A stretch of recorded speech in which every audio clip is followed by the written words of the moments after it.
Madurai special தண்ணி சட்னி எப்படி பண்ணுறதுன்னு பார்க்கலாமா?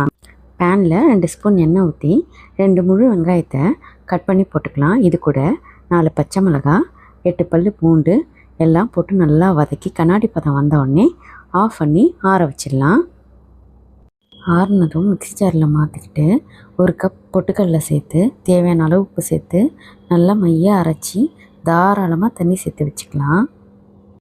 இப்போ தாளிப்புக்கு 2 ஸ்பூன் எண்ணெய் ஊற்றி கடுகு உளுத்தம் பருப்பு பொரிஞ்சதும் கருவேப்பிலை, பச்சை மிளகா 1 போட்டிருக்கேன்.